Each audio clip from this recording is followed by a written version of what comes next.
Neil Young is a hard man to know. Intensely private and suspicious, he blocks the path of those who attempt to enter his world, especially the media. He refuses interviews, denies rights to his music, and demands absolute loyalty. One of the few outsiders to gain access to Young's world is biographer Jimmy McDonough.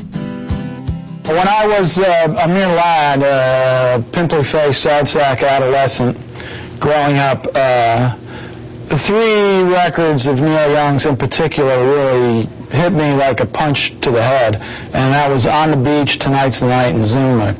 And I thought even then, I'm going to meet this guy one day. I want to know what's going on inside of this person.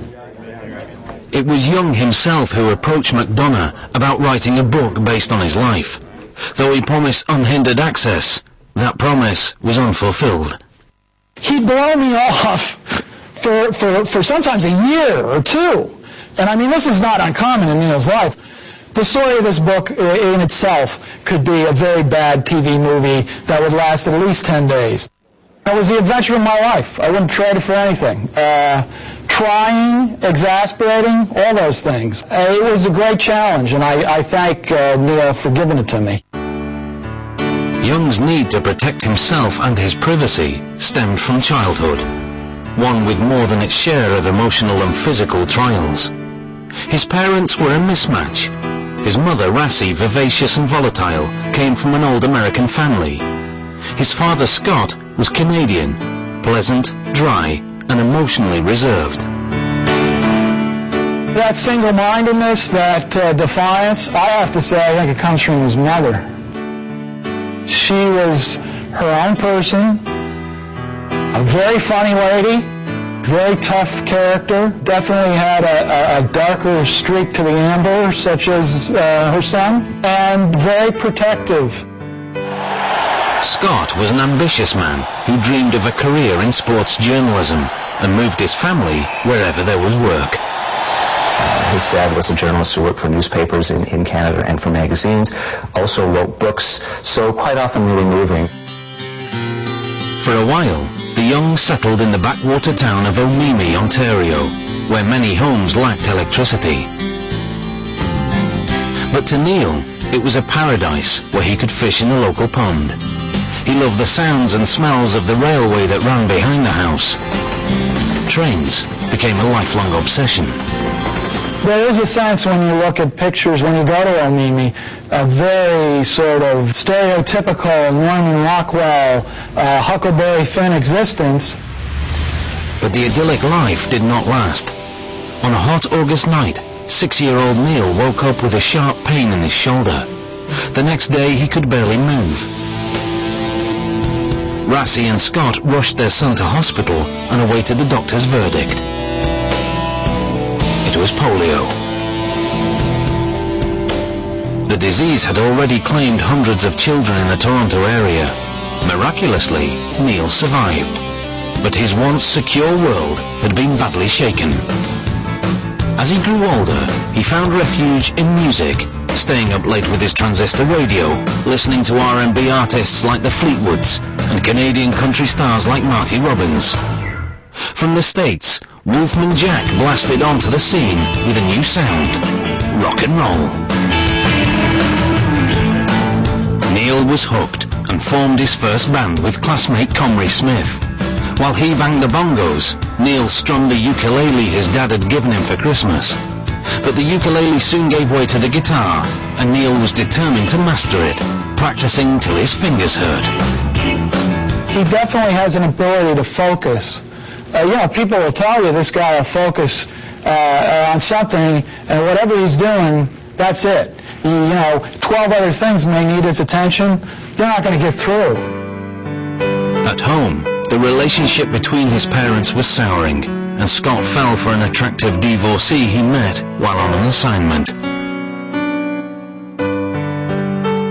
It was the final straw, resulting in divorce. The divorce was fairly acrimonious. I know that Rassie certainly harbored bitterness for a long time over the split.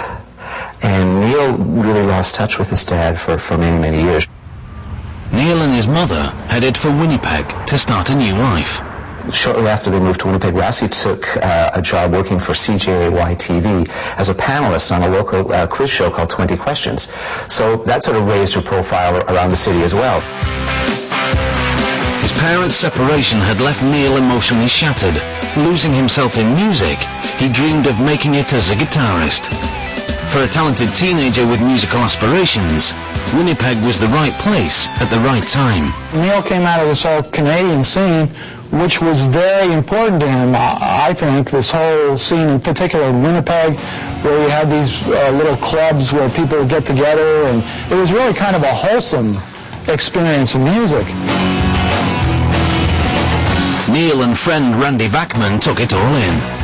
Bachman, who later founded the Guess Who and the Bachman-Turner Overdrive, was a few years older than Neil and an already proficient guitar player.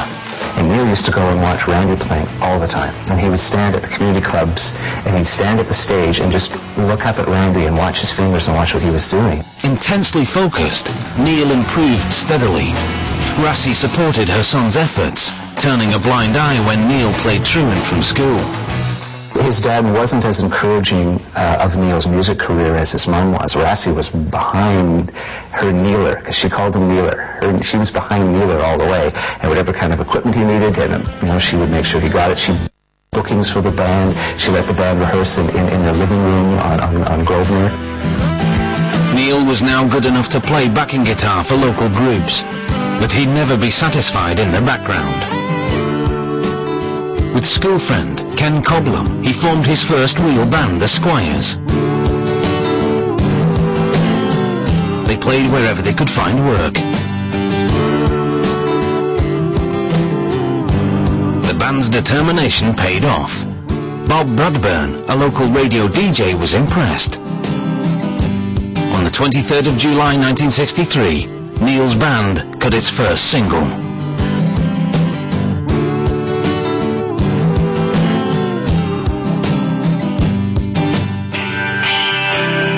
By 1963, the British had crossed the Atlantic. The Beatles and Rolling Stones took the Canadian airwaves by storm. Listening and watching the phenomenon was 17-year-old Neil Young. I recall Alan Bates from the Squires telling me that he came running into Crescentwood Community Club one day with the Beatles album and said, "Wow, you got to listen to these guys, they're great." So they put the album on, and Neil was really, really smitten with the Beatles, to the point that the Squires even played a gig wearing Beatle wigs. With the Fab Four as his role models, Neil was more determined than ever to make it as a musician and dropped out of school to pursue his passion full-time.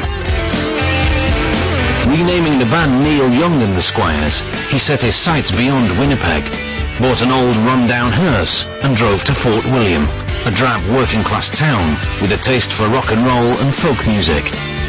Young supplied both, playing Beatles numbers with the Squires, then unplugging for a solo set of folk standards.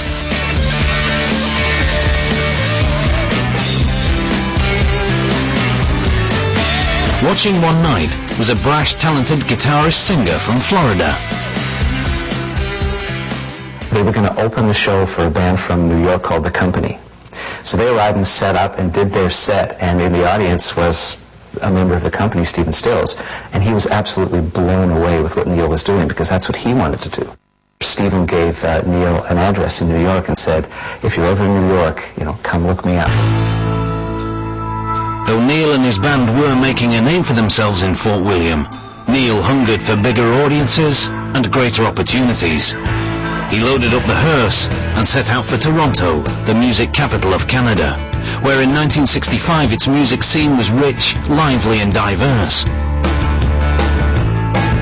On Yonge Street you had the go-go bars, and you also had in Yorkville this little folk enclave, kind of a mini Greenwich Village, a real folk scene happening, so Neil kind of gravitated between the two. Neil hooked up with another struggling singer-songwriter, Joni Mitchell, and the two trawled the folk clubs, playing wherever they found an open mic. The response wasn't encouraging. Critics skewered Neil's songs for being too cliched. Audiences grumbled about his thin, reedy voice. There was frustration at people not taking him seriously. An awful lot of people said, "You can't sing." You know, his first recording session, at the end of the session, the record engineer said to him, "You're a good guitar player, kid, but you'll never make it as a singer." But Neil found hope and inspiration in the work of a mesmerizing American folk singer with a less than perfect voice, Bob Dylan.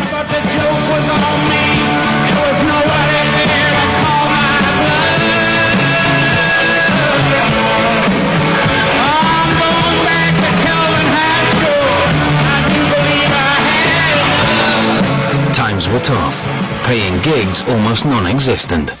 Songwriting became the tool for exploring his feelings of loneliness and desperation. He wasn't getting any gigs. He was living, you know, really living hand to mouth. And a lot of songs, a lot of more introspective songs, like Nowadays Clancy Can't Even Sing, emerged from that frustration of his career going nowhere. Neil may have been finding his unique voice. Unfortunately, no one was listening. On his father's advice, he cut his hair and got a proper job. It seemed his career had ended before it had even started. But a chance meeting with a bass player called Bruce Palmer brought new possibilities. He was walking along Yonge Street and ran into Bruce Palmer.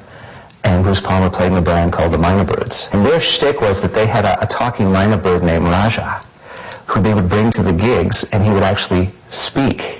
And the lead singer in the Minor Birds was Rick James. Bruce asked Neil, just on the street in Yorkville, "Hey, do you play guitar?" And Neil said, "Yeah." Neil got the job, and the Minor Birds were soon tearing up the Toronto club scene. It wasn't long before Motown Records came calling, under the watchful eyes of industry legends Smokey Robinson and Berry Gordy Jr. The success Neil had been longing for seemed just within reach, when lead singer Rick James was arrested. Rick James was busted. He was AWOL from the American Navy, so the band kind of folded. The Minor Birds were history, and Neil was back on the street. Broke and frustrated, he wanted out of Toronto. With Bruce Palmer in tow and a vague plan to hook up with old pal Stephen Stills, he headed for California. He gets to LA, and LA is just this wide-open, freak-out place, you know. 1966, you had all this stuff going on, and Neil was kind of dropped in the middle of it. Folk rock was the new vibration. Californian bands like the Byrds finally pushed the British Invaders off the top of the charts.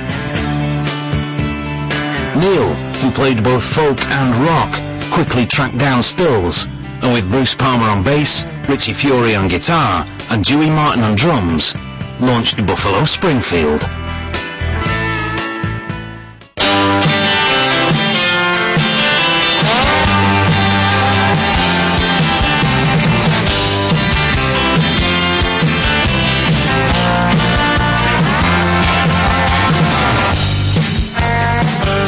The chemistry was instantly powerful and highly combustible.